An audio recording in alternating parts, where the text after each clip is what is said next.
E segue nesta quarta-feira a Semana Municipal de Prevenção ao Uso de Drogas. Olha a programação, hoje 8h30, daqui a pouquinho, acontece o segundo debate sobre consumo de álcool e drogas entre jovens e adolescentes com a doutora Regina Cardoso e também Samuel Brasil Bueno, presidente do CONCREAR, o Conselho Municipal da Criança e do Adolescente de Araraquara. Essa atividade será na Câmara Municipal.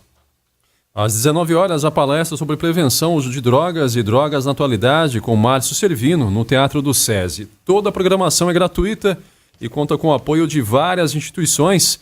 Confira a programação completa no site da Prefeitura, que é o araraquara.sp.gov.br. E a Rádio Jovem Pan, como já dissemos desde segunda-feira, está nessa corrente de prevenção e durante toda a semana traremos diferentes entrevistados para falar dos riscos e também a importância da prevenção ao uso de drogas. E hoje, ao vivo, aqui nos estúdios da PAN, em Araraquara, nós recebemos Evandro Racosta, que é policial federal, responsável pelo GPRED. É o Grupo de Prevenção ao Uso Indevido de Drogas da Delegacia da Polícia Federal de Araraquara. Evandro vai conversar com a gente um pouquinho mais sobre o tema consumo, apreensão de drogas e criminalidade. Nós falamos muito da prevenção, nós falamos dessa importância do trabalho, mas existe o trabalho também ostensivo para tirar das ruas grandes quantidades de entorpecentes. Nós vemos isso todos os dias. Evandro, bom dia em primeiro lugar. Bom dia, Fernando. Bom dia aos ouvintes da Rádio Jovem Pan. Obrigado pela disponibilidade. Eu que agradeço o espaço para falar sobre esse tema de grande importância para a sociedade atualmente. Evandro, em primeiro lugar, a atuação da Polícia Federal tem sido bastante eficaz no combate ao tráfico de drogas em Araraquara, em todo o Brasil. É correto a gente dizer isso e é notório porque basta assistir os noticiários, seja em âmbito local como em todo o país. A política da Polícia Federal em atuar firmemente contra o tráfico é real, né? É isso, Fernando. Só que nós lutamos contra uma dificuldade muito grande. Nós temos mais de 16 mil quilômetros de fronteiras secas, né, com os países do oeste da América do Sul. E temos também mais de 7.500 quilômetros de praia, marítimo, com muitos portos, uma extensa rede de aeroportos, e nós estamos diretamente ligados, diretamente encostados no Peru, Colômbia e Bolívia, que são os principais produtores de cocaína do mundo, e Paraguai, que é o principal produtor de maconha do mundo, que por sinal são nossos piores problemas aqui no Brasil. Enquanto os Estados Unidos têm 3.000 e poucos quilômetros de fronteira e não consegue conter a entrada de drogas no país, é o maior consumidor do mundo, nós temos 16 mil quilômetros. Então, a luta contra na forma de repressão contra os entorpecentes, na verdade, é mais ou menos como enxugar gelo, né? A gente está lutando, mostrando para a sociedade que a Polícia Federal está aí, que quem entrar sofre um risco de ser preso, de ter seus bens apreendidos, de ficar muito tempo preso, mas, na verdade, é um trabalho bastante difícil, né? Evandro, o Fernando colocou desse combate que a polícia faz, né? E muito além desse combate, desse trabalho de investigação, inteligência, também criou um grupo de prevenção, importante também em nossa sociedade no mundo de hoje, né? Como que funciona isso? Como que é feito esse trabalho na sociedade? Olha, a Constituição de 88, naquela ocasião, uma das atribuições da Polícia Federal foi criada no artigo 144, é prevenir antes de reprimir, né? O verbo, a ação veio antes de reprimir. Então, prevenir e reprimir o tráfico ilícito de entorpecentes, contrabando, escambo, enfim, outras atribuições. Então, só que sempre foi relegado ao segundo plano, né? Há cerca de 2 anos aqui no estado de São Paulo, ciente dessa necessidade, o superintendente da Polícia Federal decidiu criar os grupos nas unidades policiais do Estado, né? Então nós iniciamos aqui, né? Eu assumi na ocasião essa atribuição, comecei a fazer vários cursos, a capacitação, e um ano atrás estendeu esses grupos para o diretor-geral, lá em Brasília, estendeu para todas as unidades do Brasil. E a gente está fazendo esse trabalho, já tem um grupo de policiais aqui em Araraquara. A gente sabe da importância, na verdade ele é 10 vezes mais efetivo do que a repressão, tá?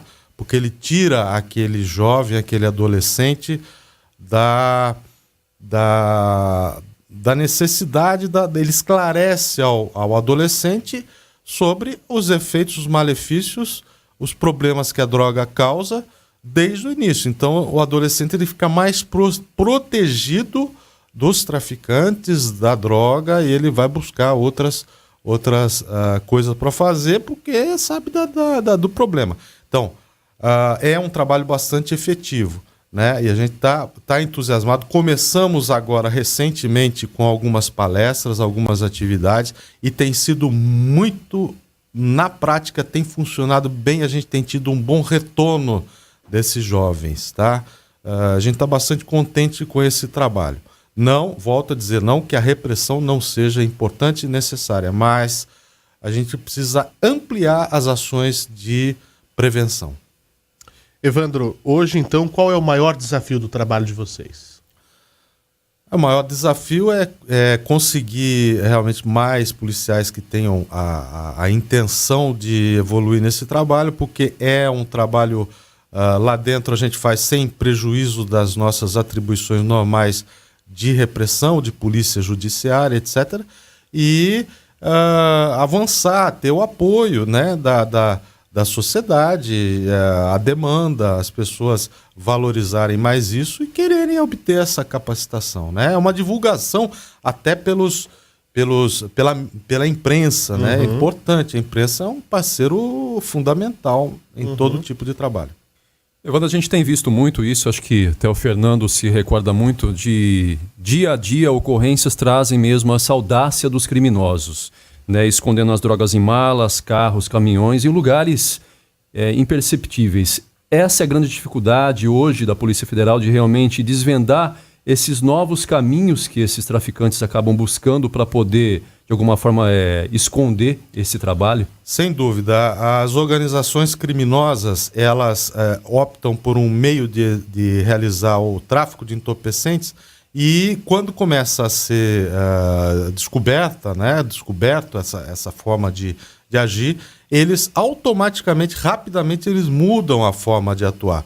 É o que aconteceu com a cocaína. A cocaína ia da Colômbia diretamente para os Estados Unidos, por exemplo, e quando começou a haver uma ação conjunta dos Estados Unidos e da Colômbia, eles alteraram a forma de levar a droga para os Estados Unidos e passaram a mandar aí através do Brasil, através da Venezuela e levando a droga para o México, né?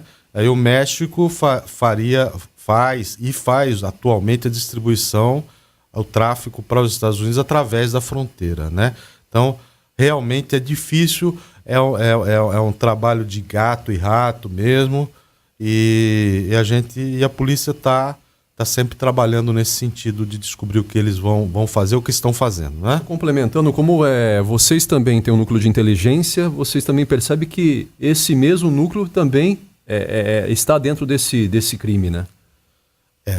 As ações da Polícia Federal são especialmente voltadas à inteligência policial, porque nós não temos condições de estar na fronteira, em 16 mil quilômetros de fronteira, com 13 mil policiais para fazer todo o trabalho do Brasil todo, inclusive passaporte, controle de armas, etc.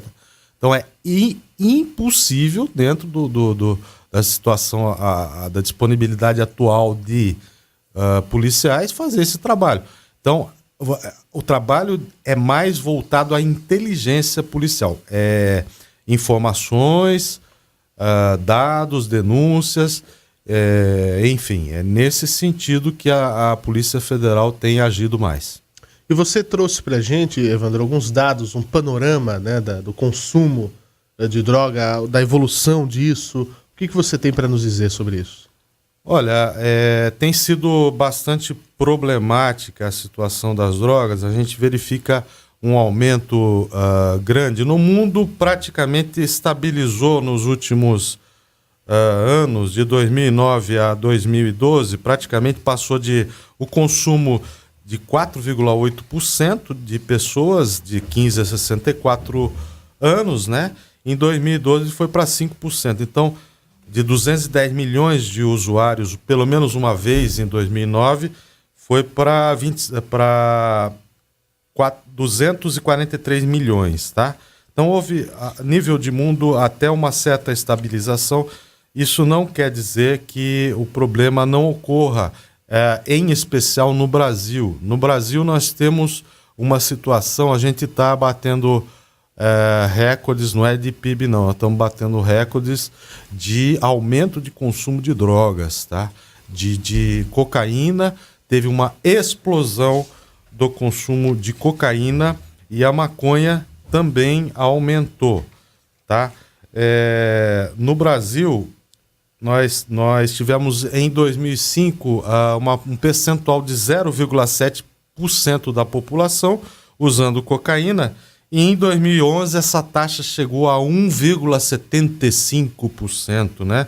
São 2,6 milhões de adultos e 244 mil adolescentes. Eu estou falando de cocaína e derivados, tá? Que é oxi, crack, enfim. Com esse índice aí, né? Segundo a ONU, o Brasil hoje é o maior consumidor do mundo de cocaína. Não em números absolutos, mas em percentual da população, né?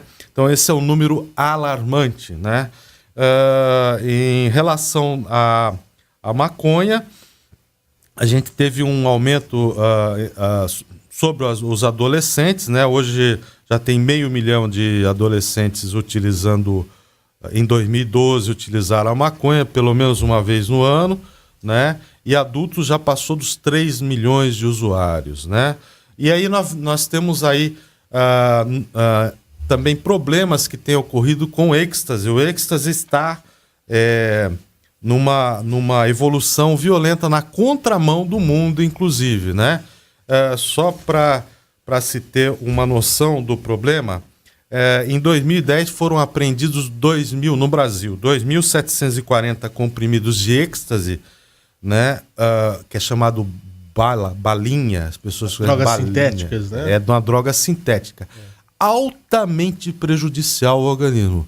Pode causar morte quase que instantânea, tá? E morte posterior também por falta de água no organismo e também ou por excesso de água. A pessoa bebe muita água e quando não bebe ela fica se movimentando demais nas festas rave ou techno e acaba consumindo muito, pode morrer em função disso também.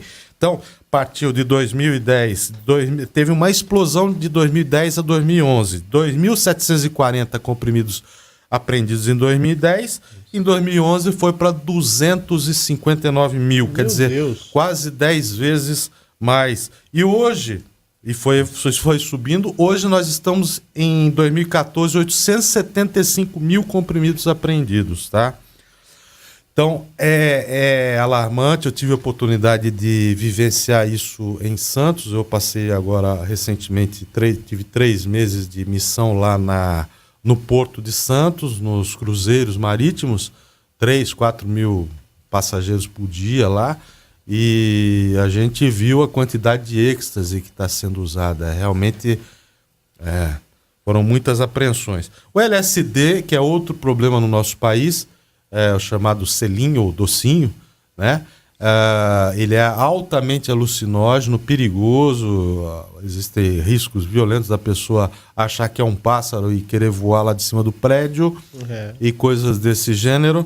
E também nós temos o o lança-perfume Voltando, né? está voltando aí, né? Só que mais potencializado, né? Isso, ele está mais... a gente tem notícias aí de que realmente está causando mais danos, está mais efetivo. E é perigoso também.